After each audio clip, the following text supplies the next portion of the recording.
You are about to listen to one of the most helpful and insightful breakdowns of what policymakers need to recognize in 2025 when it comes to technology. That too often we forget about the family, and so there's very specific guidelines in this agenda that's been produced. The link to the full set of 10 principles is in the show notes. You should read it, you should sign it like I have. Two quick notes before we jump into this episode. First, for YouTube watchers, you might not see Claire's video on. She was having some internet difficulties. We weren't sure if it was going to be a consistent signal, so we made the decision, let's just turn the video off to ensure a high audio quality, and that's what we were able to get, which is great, but no video. And second, for those of you who are following along to our digital marketing series called Multiplying the Word, we will be continuing that series. I just wanted to release this episode quick to get it out there, to get more people talking about these principles. And if you do want access to the next episode in that series, you can get it on our Patreon page. Again, link in the show notes. Thank you for listening. Thank you for your support. Let's dive in. Hello and welcome to What Would Jesus Tech? My name is Andrew Noble. I'm one of the co-hosts here, joined with Joel Jacob, my other co-host. I have a background more in ministry and AI. I'm currently doing my PhD at Nottingham in technology. I didn't change programs. And Joel Jacob, he's currently working in robotics at Splunk, and we use this podcast to think through various aspects of what it means to be a Christian in a technological age, encouraging ourselves and our listeners to use tech, to even build good tech, and ultimately to do that with the glory of God in mind.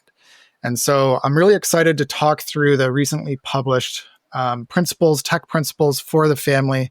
It was published just a couple weeks ago when this podcast will come out live. It's called A Future for the Family, a new technology agenda for the right. And I'm joined with two of the co-authors. So we're joined by Brad Littlejohn. He is a fellow in EPPC's Technology and Human Flourishing and Evangelicals in Civic Life programs.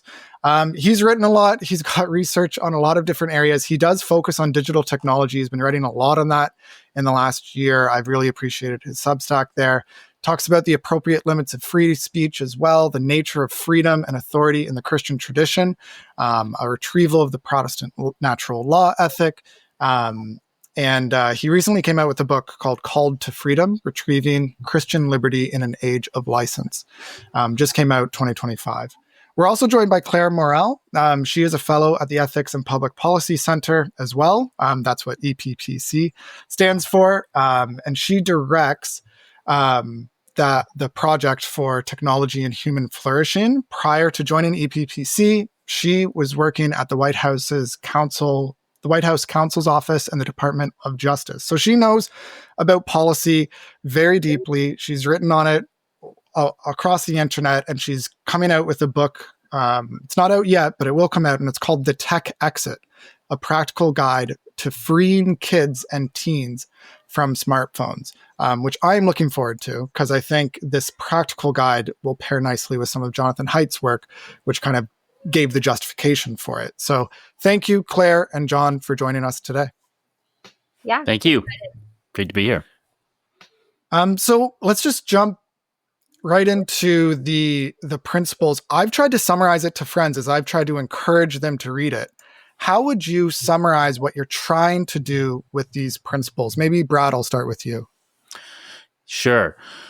Well, I think what you'll see in these principles is a lot of them are areas that conservatives have had concern about for a while. The first couple principles, you have issues in kind of bioethics relating to euthanasia or either trying to prematurely end life through euthanasia or artificially extend life through transhumanism, and then issues around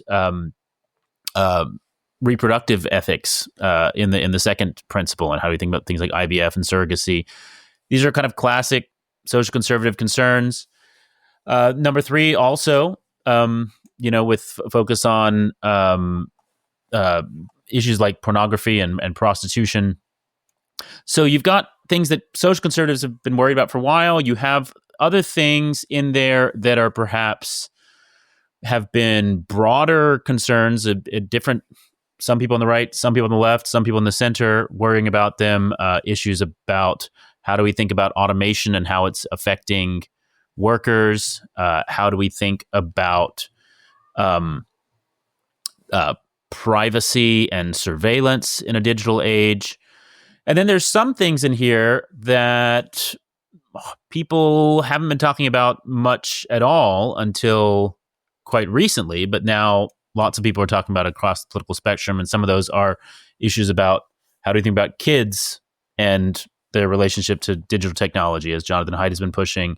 How do we think about and can we think more positively about the ways in which technology could actually strengthen home life or family life by enabling the home to again become a center of work and production, as it was in sort of the pre-modern era. The home and economy were closely interwoven, and then we had the kind of industrial era where work left the home and family life was strained because of that. And there's ways in which now through remote work, we could now maybe reintegrate work and home.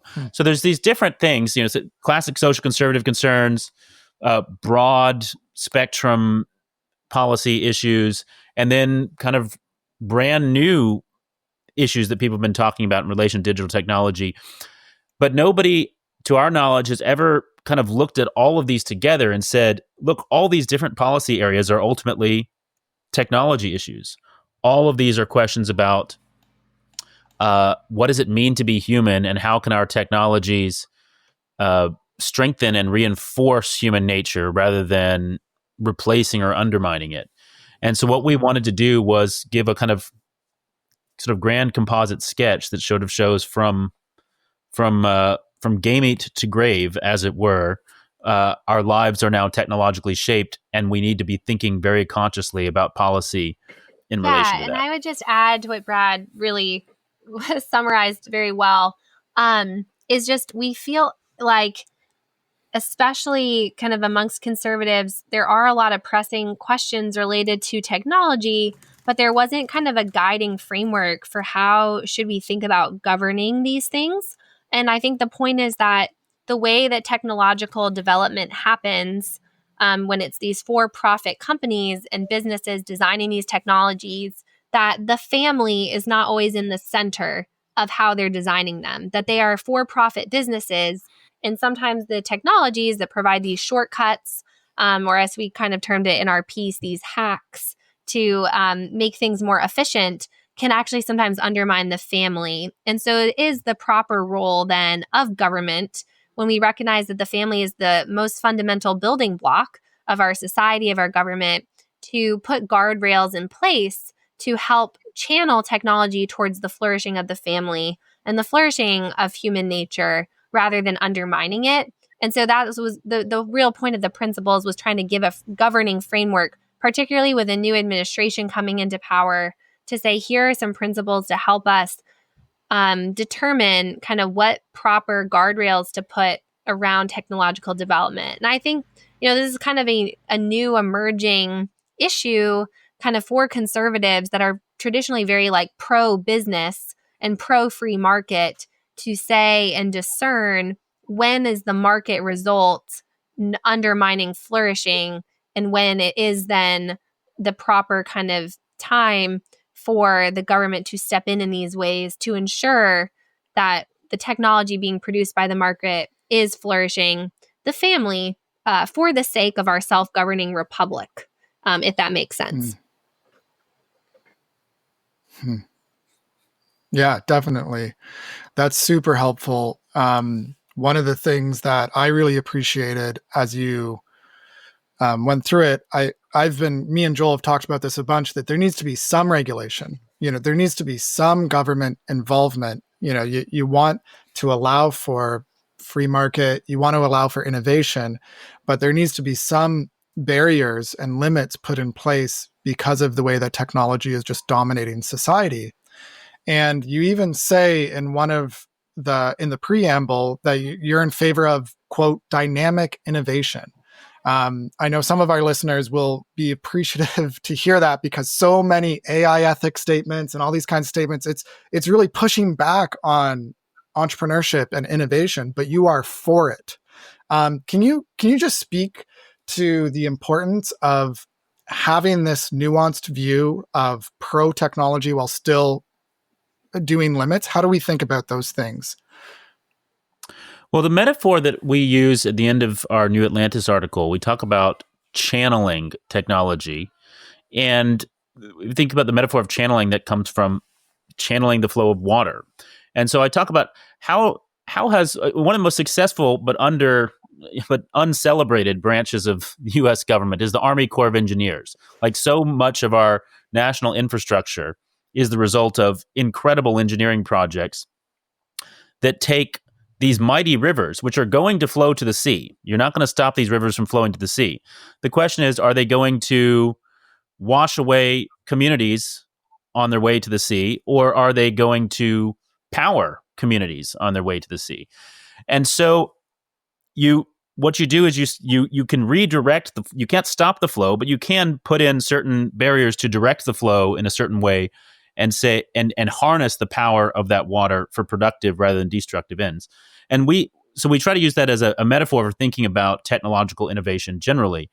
Technological innovation is going to happen in a free market, and that's good, and we want incentives for that. But the exact structure of incentives matters. You can structure the incentives in such a way that the innovation is going to unfold just in the direction of maximizing profit for whatever corporation is going to establish the biggest intellectual property monopolies, or you can establish incentives in such a way that technologies are actually developed with an eye to the needs of families. And so those kinds of, again, it's not a question of being for or against innovation. It's a question of what's the incentive structure Yeah, and within I would just which add, I innovation think, happens. in really every industry area, there are incentives or disincentives put in place by the government. There are liabilities or liability protections. And so I think what we have seen, though, is that in the digital era, the government has largely been playing catch up. And I think particularly of social media and the social media industry, that really we've been way behind. And I think I'm encouraged that it feels like with AI, the government is leaning in a lot more to say that if we don't put some guardrails in place and just let the market kind of take over, it could lead to really destructive ends for human beings. And so I'm encouraged. I think that it seems to me that we're learning from past mistakes to say that it's important. Of course, you can pass regulations after the fact if a harm has resulted from this technology to correct it. But it's also important on the front end to be identifying, and you don't even have to necessarily know exactly how the technology is going to work or unfold, but to identify the goods that we want to protect, to, as Brad said, channel the innovation towards protecting those goods to make sure that they're not going to be inadvertently harmed by how the technology develops. And so we're definitely not against innovation, but we are for channeling that innovation towards the goods that we know are necessary for flourishing. Yeah, I think for me, this is really exciting because as a technologist, I've saw firsthand like this vibe shift of the tech shifting right, which you may have seen, where it's like in this most recent administration, a lot of technologists said, "Hey, we're going to get into politics. We're going to get involved," and even I think it was this week in Europe, JD Vance had said that America is going to approach AI with positivity rather than trepidation. So how do you kind of, as it's very topical, square kind of that positioning with what we're trying to do here? I think that it's you have to balance these things, right? And I think that what it seemed to me that the vice president was identifying is that we don't want to do something that's inadvertently going to hamper the US's development and just being a leader on the world stage if we end up behind. And I mean, you can just think of a lot of national security reasons that we want to make sure that the US is not going to be left behind in this kind of AI revolution to some of our foreign adversaries, like particularly China and all that they've been working on as it regards to AI. And at the same time, we want to make sure that the technology is not going to then somehow undermine what we know really makes for a flourishing government, particularly the form of government we have in the United States, which is a self-governing republic that really depends on virtuous citizens who are self-governed in their own lives, and understanding that families are primarily the place where those virtuous citizens are formed. And we don't want something that AI then starts to come between members of the family, between parent and child, starts to replace in-person relationships and these things. And so I think that's where these are the kind of challenges we're reckoning with, and trying to figure out a way to both allow the US to be a leader in technology development, but also make sure that that development isn't hindering or harming our own citizens. And I don't claim to have all the answers to these questions, but I think that to me is where it feels like the tension is. And I think it's just important to keep both of those things in mind as we figure out how to move forward. So yeah, and Brad, anything you'd add to that? Yeah, I mean, what I would add is that I think the national security dimension is a very important part of technological innovation, but we have to recognize that that's distinct from the deployment of technologies to consumers. And we can think about this like during the Cold War, for instance, where there were a lot of technologies that we were in a technology race with the Soviet Union, and there were technologies that were heavily invested in for purposes of national security that were not necessarily, and some of those were dual purpose, right? Some of, microwaves came out of, I think, nuclear research, right? But others were very, specifically for national security use, and were not deployed within the household. And I think my concern a bit now is, if we're going to use the argument that national security requires being on the cutting edge of some of these technologies, that's fine. But then in that case, that's where it makes sense for the government to fund things and then to regulate things and to say we're developing this for national reasons, but not necessarily to say the profit motive should be the number one driver, that we should be trying to figure out how to develop this technology in ways that can get it in every American household so that the companies generate the maximum amount of money. Those are different objectives that require different regimes of government. But the other thing I would note is, and this was, Vance said this in his speech, I wish he'd amplified it a bit more, but he highlighted, by all means, we need to make sure we're governing AI in a way that protects children, but that's also not sort of coddling adults. So I think that childhood-adulthood distinction is absolutely fundamental and needs to be fundamental to how we think about all sorts of technologies, and is historically. I mean, cars, right? Are the most powerful technology of the early 20th century was the automobile, and we quickly realized, okay, this is too powerful for children to use. So we have a whole legal regime governing exactly what you have to do to prove yourself worthy to use this. And I think we need to take somewhat similar approach to AI and say it's a very different thing for a mature adult who has developed capacities of thinking for themselves, of knowing how to research, knowing how to relate to other human beings. They can then use AI as a tool that they remain in charge of.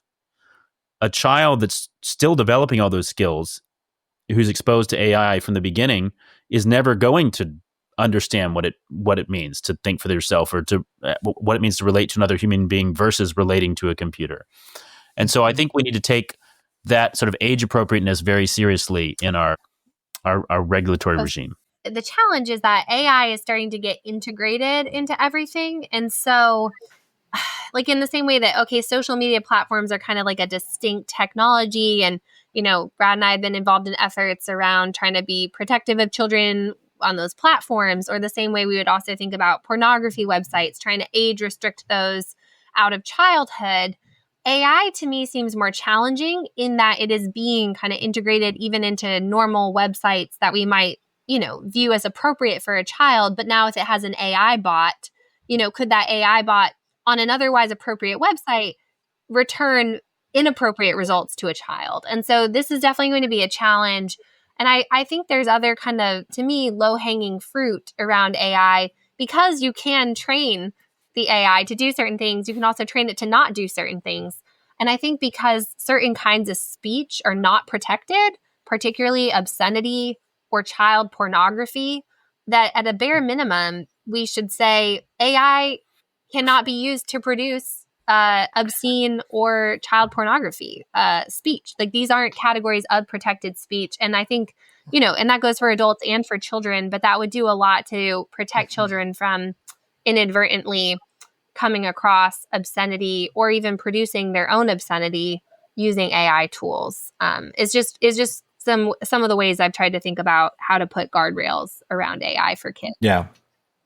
And I like that you guys are bringing up the child versus adult paradigm. And I think Andrew's going to ask a question on that. But right before that, I'd like to offer an anecdote on this tension, that even like the technologists are feeling. I'm sure you guys are familiar with like GDPR and all of the efforts for companies to allow individuals the freedom to delete their data and the right to privacy and stuff like that. And now we have all these pop-up banners on deleting cookies and accepting cookies and stuff like that. When I worked in a previous role at another company, I actually had to take on a work stream to allow users to request deletion of their data. And, it varied by different state and all of these other kind of regulation. And what that ended up doing is that instead of focusing on actually developing a new feature to actually improve the energy efficiency of your home, I had to put that on the back burner and then focus on allowing users the right to delete their data. And I think, in essence, I thought it's definitely good and noble and right, but there is always a series of trade-offs in product management and engineering of like, okay, we're going to prioritize this over this. And then those trade-offs, when you put it into a competitive market with adversaries, then lead to further kind of implications of the decisions you've made. Yeah. Do you guys want to respond to that? I don't want to, because Joel's kind of setting up the pro technology camp and saying like, hey, some of this stuff will stifle innovation. Yeah, I disagree. Joel and I go back and forth on this, but which is a good thing about the podcast. What I would just say to that is, no, it won't. I think the idea that it might. What it will do is it will spur different paths of innovation that you didn't necessarily anticipate. And the example we give of this in our recent essay is what happened with the stem cell ban during when George W. Bush banned research on embryonic stem cells. And at that time, the claim was this is the only way to get stem cells is from embryos. And if you don't do that for ethical reasons, sure, but look at all the life-saving medical technologies we'll never be able to develop if we do this. And the reality was, again, this is my sort of metaphor of channeling. It said, you can't go that way, so you're going to have to find another way. And lo and behold, researchers quickly discovered this sort of the path of least resistance was taken from them. So then they found a different path that turned out to be a tremendously fruitful path of research for how to create stem cells from adult tissues. So I think the kind of the barriers that we put up can be annoying at the front end to the people who are like, well, this is our research priority. But figuring out how to overcome those, or not how to overcome, but how to work within those barriers can often be the challenge that stimulates new forms of innovation. Yeah, that's totally fair. I agree. I'm with you. We need to be okay with preventing some things and prioritizing others. And I really think this emphasis that you have on the family is something that, like, I forget who said it. It's like OpenAI doesn't have any employees that have children. Like, I don't know if that's true, but there's certainly a disposition within Silicon Valley when you think of who's working there and the type of people that lead these organizations and the type of products that get the venture capital. It tends not to be family people, for lack of a better term. And within the the 10 principles that you've laid out, I just went through it and I'm like, okay, what are the verbs for each one that they begin with? Respect, support, protect, work to, oppose. There is the oppose, but there's a lot of favor, accelerate, even launch projects. So there's a positive disposition. You're for something. And then what are those positive verbs toward? Well, the natural cycle of mortality, support women, protect human sexuality. The fourth one, work to rest childhood. And I was like, what does rest mean? It's like taking rest childhood from the grips of some of these screen technologies. And so I have appreciated people who can articulate a vision for the good to help guide us. And I think that's what you've done. And it's really important. And I want to think about this in relation to the classroom and screens. I know, Claire, you're focusing a lot of your research on this. And there is this argument of, well, don't we need students to adopt the new technologies in order to prepare them for the workplace? And well, look at some of these technologies. They teach an individualized student according to their individualized needs. How would you respond to those who I get this question or pushback often, and I would just say I think the most important thing for children to learn is how to read and how to problem solve and think critically. And the evidence is very clear that the best way for children to learn those skills is using paper and pen and reading books that are printed in text rather than on the screen, just in the way it engages parts of the brain. Like a study even came out of Columbia University last year saying that children engage more deeply and comprehend more deeply a text when it's read on paper instead of a screen. There will always be new technologies emerging, but what prepares us for how to use those well and to use those wisely and to even be skilled at using them is really having critical thinking and problem solving skills. And so I worry that ability is being undermined by the screen-based learning that just kind of feeds things up to kids without them actually having to think critically through a problem. And just even the developmental studies that we have that show that children really do learn best, particularly the building blocks for literacy, by writing letters out by hand and learning using a pen and a paper. And I think what's important to remember is it's also not just literacy for the sake of knowing how to read, but that knowing how to read actually, and knowing how to read like accurately and well, learning on pen and paper, does something for the brain and for the brain's development to actually have critical thinking skills. Because I had someone ask me recently, well, are kids really going to need to know how to read in like 20 years? Won't AI just tell them everything they need to know? And I was kind of like horrified thinking about this reality. But my pushback was that it's not just reading for the sake of transferring information, but reading actually does something to the human brain that allows us to think and comprehend things more deeply and just develop our thinking skills, which are critically needed for the future, whatever the technology may be. And then the second thing I'll say to that is I'm not anti-technology and learning technological skills, but what has happened is technology has bled into every subject in every area where it is not necessarily needed to learn. I think it's fine for there to be a like computer science class where they're generally learning how to code or use the technology as a skill. But instead, what we're really seeing in education is screens are just coming into every subject matter, and not for the sake of learning the technology, but for the sake of making the learning process easier for schools, administrators, and teachers to just deliver content to children. And I think that's what I'm pushing back against, because it's not about content delivery. We want children to be learning how to think and problem solve. And all of that is not something that can easily be done on a screen.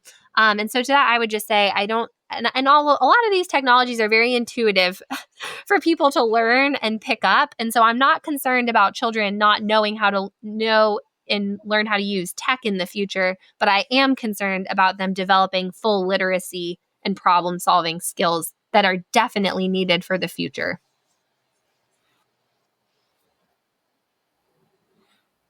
No, that's good. Yeah. Andrew, maybe I'll jump in, because I often find myself, I do agree actually with a lot of what you guys said. I often find myself on the other side of the table, based on my experience, like as I think it was like grade 7, I was in a computer lab, as you mentioned, and I saw Macromedia Flash, and that got me into like, okay, I can make motion videos. That got me into programming. That got me to go to a high school that actually had a trial program they're running. It was a laptop program where a group of kids would actually have laptops through it. And I think in the high school paradigm, you had actually developed a lot of those fundamentals in reading and comprehension. And compared to, what's happening now is, again, with the age appropriateness of getting access to screens or different technologies. And I think even to build upon the amount of neurons in your brain that are activated when you write with physical paper is different, because you're also enabling the proprioception of your muscles. You're coordinating different aspects of the texture that you're feeling. So you're actually developing a stronger learning neurons response in your body. And I think actually, like in the future paradigm where I'm thinking like, okay, there are going to be AI tutors and we are going to actually have more of a discourse, a one-on-one discourse when you learn, I do think, especially for me, I learned the most in university by doing. I went to University of Waterloo, and they have this big phrase of learn by doing. And I think by building cars or building things, I actually learned even more deeply how systems interacted, because it was like hands-on and physical as well. So I do think that like there is even a level beyond just writing and reading that could actually improve how people learn in the future. Yeah, Matthew Crawford is great on this stuff. Just the importance, shopcraft as soulcraft. I'm glad you mentioned. Sorry, Claire. Matt Crawford. Go ahead. He's a great thinker in this area. I was just going to say, I forgot to also mention that screens just introduce a ton of distractions to the school environment. So not only are they not as ideal for learning the skills that we want children to learn, but they're full of distractions. And there's statistics about almost like a third of children are accessing pornography during the school day, and 44% of that number is on school-issued devices. And so the devices, even if they're issued and overseen by the school, are just incredibly difficult for teachers to effectively oversee that kids aren't gaming or accessing pornography during the school day. So that was the last thing I just wanted to mention. Well, and I'll just piggyback off that real quick, and and what you said about age appropriateness, Joel. And I think this is one area where I would like to see. I want to see more dynamic innovation. Like, I know that our technologists have the capability to create a different age appropriated experience. Yeah. Of how to use a computer, how to use the internet. I mean, there's a great company, Angel AI. I think Claire knows the guy who started this. That this is kind of the whole premise, is using AI to mediate the internet to a 6-year-old, to an 8-year-old in an appropriate way, in a way that the parents can kind of calibrate what they want it to look like. And so I think there's a tremendous, and we know so much more now about child development that we can feed that in. I mean, I would prefer to have less screens in general, but I think where screens could be deployed in schools in a much more intelligent way, where we had our programmers really go to work on what does an 8-year-old appropriate screen experience look like? What does a 10-year-old appropriate experience? What is a 15-year-old? And that's the kind of incentives that I want to be driving the innovation. Yeah, no, I completely agree. And even so, Andrew mentioned I work at Splunk. It got acquired by Cisco. Cisco is a big networking company. A lot of the technology is like security, restricting access at the port level, at the device level, all these type of things. That technology is there, to your point. But now the question is, how do you incentivize people to package that for, let's say, the child and education program, right? Rather than for an enterprise company that's trying to secure against cyber risk and stuff like that. Yeah. And you guys kind of talk, even when I saw the title, it's for the right, language of conservatives. Yet I see these principles, and as you mentioned, some of them are just common sense kind of principles, right? I think about them as well as a Christian, that some of these seem to be derived, and as authors, you are Christian, but there's no explicit language about honoring God, or even ecclesiology or reference to the church as one of the institutions, So I wonder about that. Brad, I know you've done work on church and state, and there's a lot of questions that are over my head with this stuff. But how do we think about, this as Christians? I'm in favor of natural law. I think there can just be a common sense approach to these things. We don't need to explicitly reference Jesus every time we talk. But how should we kind of think about this as Christians in relation to these principles? Yeah, there's a lot there. First I'll just say in terms of phrasing it for conservatives, this is a conversation we had as we were working on the statement. And what we decided was, although we felt that most of what was in the statement really could have broad bipartisan appeal, we are conservatives, and we recognize, we feel like conservatives in particular maybe have been, because of certain kind of free market sensibilities, have been hesitant to actually think proactively about what governing technology looked like. So we wanted to sort of first build consensus among conservatives and say, it's okay. It's okay as conservatives to talk in these terms. And then from that kind of build out. And we're already getting some folks from the other side of the aisle reaching out and saying, we love this statement. How can we get involved? And what's interesting is we've had some folks in the technology community basically say what you said, and say, I'm a Christian working in tech. I want a lot more conversations about how faith relates to this. Maybe you guys should be more explicit about the faith dimension in this. And I think, and that's something we're really talking about, that all of us, all the people who wrote the statement, most of the people who signed the statement, I think, are Christians. And we care a lot about these issues because our faith tells us to take very seriously what it means to be created in God's image. We don't think that human nature can just be endlessly remolded the way we want it to.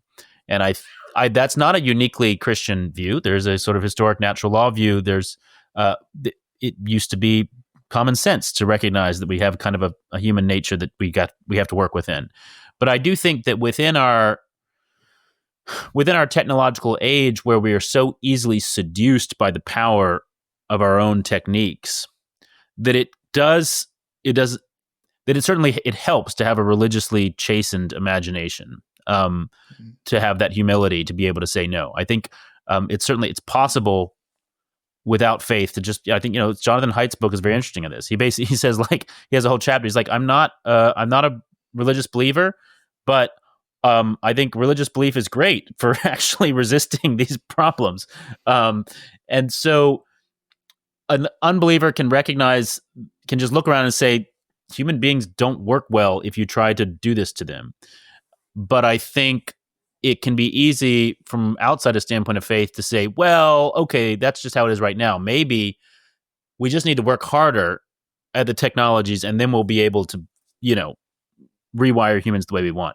And so that extra humility of saying, no, maybe there's some things that God just didn't intend for us, and we need to be okay with that. And we need to recognize not every evil is going to be solved by our technique. I think that's where the sort of theological contribution is not essential, but I think there's a reason why the people who are thinking and talking most about this are indeed coming from a Christian perspective. No, that's helpful. Is there any areas in the policy where either of you felt you wanted to go further, but you didn't? Like, you didn't say ban the research and development of AI models until certain criteria are met. You didn't say ban chatbots who impersonate human interaction. Some people really argue against the personification, the mimicking of human behaviors through these chatbots. You didn't say ban TikTok. You didn't say governments must require age verification for social media. Like, it's kind of implied, and some of the things are very specific. So it seems like you almost could have gone here, but you didn't. So is there any areas that, like, do you feel you held back too much? Or do you feel like you're at a good place with what was the consensus of all the different authors? I think that, so I guess what I will say is we kept the principles pretty high level. So we did not give a lot of policy prescriptions. So as you mentioned, like ban TikTok, like that's a very specific policy action.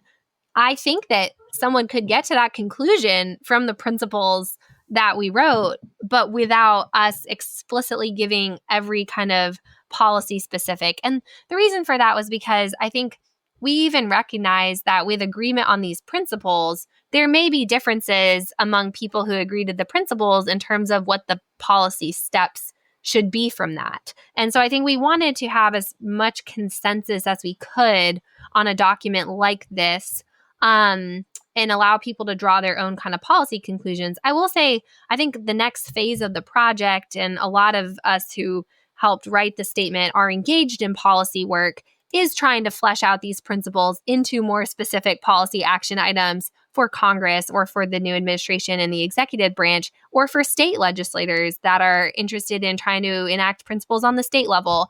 And so we certainly want to help people think through policy actions that flow out from these principles. But we didn't want to go that specific in the statement itself, just because we recognize that there can be more diversity on the actual policy actions than there are on the kind of underlying principles, if that makes sense. And so why I personally might be for banning TikTok or age verification for social media and pornography websites. And I do think a lot of those policy items are implied in the way we wrote some of the principles. We did not get to that kind of level of detail, if you will, in the statement itself. Mm-hmm. Yeah, I think it's actually good to start with like a high level thing that you can gain consensus on. What are kind of the challenges moving to the next level with actually like, now you have this piece of work, how do we actually like impact change, right? Like it seems like there's this like arborist process of like getting Congress or something to like pass something, and then even when something like ban TikTok is like unanimously passed, it doesn't actually happen because there are other factors. So how do you think about that? Well, I'll say one. I think there's two pieces. I'll speak to one, and then I'll let Claire speak to the other. So one is the getting technologists involved, right? So I think a lot of this is us as I think one of the authors of the statement is very literate within the discourse of cutting edge technology. The rest of us are people who are, we're kind of, we know about as much about AI as any other just sort of broadly literate intellectual. And so we're looking at this in terms of, here's the principles that we think need to guide this. We trust that these can provide a kind of marching orders, incentives, as I say, for innovation. But what that innovation actually looks like, we then need people in the technology community who read this and resonate with it to come and say, this is great. And actually, my company has been talking about, what it would look like to, work on products that do this, or my company's been working on this thing that I actually think is very, very dangerous in light of some of your principles. And so we're getting some of that response already from the technologist community. And we want to hear a lot more from those people saying, this is what these principles would actually look like in action from where we're sitting. So we're hoping to kind of put on some events, kind of encouraging that kind of conversation across the aisle. But then the other part is, of course, how to get it enacted in public policy, given some of the political constraints right now. I would just say, to me, it feels like the biggest challenge is just there's a lot for this new administration to prioritize. There's really pressing national issues. And so I think particularly at the start of the administration, like how to even kind of break into everything that they're looking at and go in all that's kind of going on to say, oh, like pay attention to technology as an issue as well. So I'm hoping actually kind of once we're through the first 100 days and some of the most immediate action items that they're trying to get done settle down a bit, that there'd be more space to turn to some of these other issues like technology. And I think also another challenge is just agreement among people. I think that I've worked with a lot of different offices on the Hill, and often people have very strong opinions about how to go about governing technology and often have conflicting approaches or opinions. And so it can be hard to get consensus then around one bill or legislative item to get it over the finish line. And so I think these things just take a lot of time and honestly, a lot of political will. And so just one encouraging note is that I have seen a shift in the last several years, I think mainly because of parents really starting to raise more of their voices to lawmakers and members of the government, that the concerns for their children being protected online are very pressing. And I have seen lawmakers giving greater attention to this issue. So I'm hopeful that we're turning a corner and that we will see more of these policies actually affected into law in the coming years, just because of the kind of groundswell of public opinion, I think has really shifted. And the lawmakers really do respond to that. So yeah, the challenge will always be getting everyone to agree to get something over the finish line. But the greater kind of public support there is, I think the greater the likelihood of us passing laws in these areas.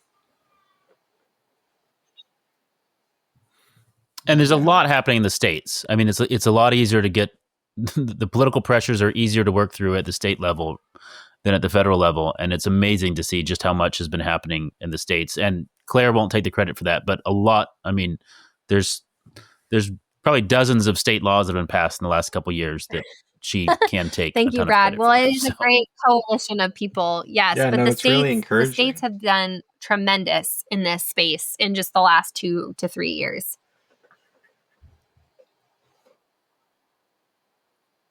Yeah, even No, saying, that's- like as parents, you can actually like bring this groundswell is a very positive and encouraging sentiment for people to be like, hey, I can make a difference. And I think for me as like a Christian technologist, it's always been like, we need more Christians in technology. As you probably had heard, like Silicon Valley in the past was really seen as a place where there weren't that many Christians there. And, I think, that is one thing I've always thought too, is like to change the culture, you can change what the foundation of that is. If people are all Christian who are in a space, that's going to affect how the culture is created. So definitely encourage other Christians to go into technology if they're early in their career and trying to decide on that path. Yeah. And talk to your politician. About a year ago, I sent an email to my MP. I'm in Canada, my MP is a Green Party member. He's one of the only Green Party members in Canada. We have Liberals and Conservatives, and he got elected. So he's almost like an independent. And I talked with him about age verification for social media, and he's like, but it might be a policy with no teeth. And so I didn't quote you, or I quoted you, Brad, without attributing it to you, but I said, the law is a moral guide. And I was like, and he's like, good point. And he voted in favor of the policy, and I can't take all the credit for it, but I just want more people to just get involved in this. If you're a Christian, you're allowed to get involved in politics. And thank you to both of you. You're doing such a good job. I wholeheartedly endorse these 10 principles. I encourage our listeners to check them out. And thanks so much for joining us today, but more importantly, for the hard work that you're doing on the ground. Yes, absolutely. Well, thank you for the conversation. It's a pleasure. And this has been another episode of What Would Jesus Tech, encouraging all of us to use tech, find rest, and glorify God. Thank you for listening, and take care.